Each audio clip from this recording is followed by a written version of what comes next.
is Joaquim Dos Santos. I am an animation director, and I've most recently worked on Spider-Man Across the Spider-Verse. I think, when crafting a story that has a central character, you want all the things in that story to support that character's journey. So we were very, very lucky in the Spider-Verse films that we had a wide range of realities to research from the comic books. The hard thing is you're trying to create worlds that feel vastly different from each other, but also need to feel unified because we're telling one person's story ultimately. So I think the challenge came in pushing as hard as we could in other directions while still making the film feel cohesive. I think the current thinking right now is that thinking of it as a solid trilogy with a beginning, middle, and end. It's been a really long journey for everybody involved. I think by the time the third one wraps up, people will have had kids that have grown up to the point where they were children, teenagers, and now, moving out of the house. So it's a long journey. I think you can expect more of the unexpected.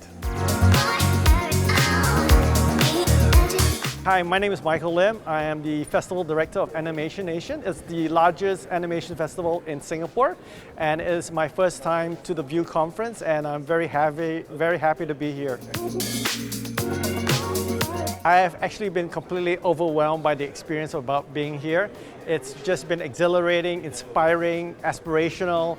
The people that I've met here, the presentations, the workshops, it's been absolutely wonderful. Hi, my name is Dylan Sisson.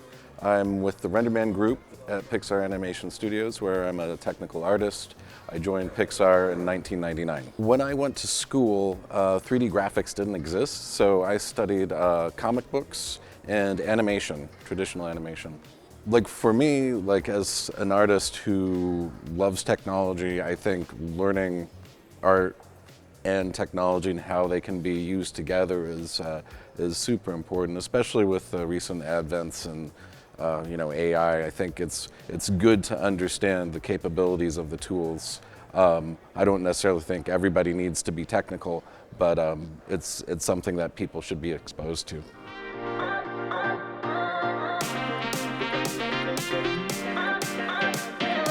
So I am Benjamin Renner. I'm a director in animation, and recently I worked on the movie Migration, a movie produced by Illumination about a little family of mallards who decide to confront themselves to the challenge of life by doing a migration and traveling from the northeast of the US to the east coast of the US until they reach Jamaica and have an epic journey that will transcend them and understand so many new things about life. So the highlights of the movie, what we tried to express with Migration was mostly this idea of getting out of your comfort zone and challenge your life. It's great to create a routine and to have a routine and everything, but it's important as well to sort of step out of it and get out of your comfort zone so you can, find new ways of discovering life and enjoy life and everything. But to me, it's always been obvious to draw, and I of course lived in a world where animation existed. And at some point I understood that animation was my way of expressing myself. So that's why they come to me, sometimes I have a story and they tell me, you could do this in live action.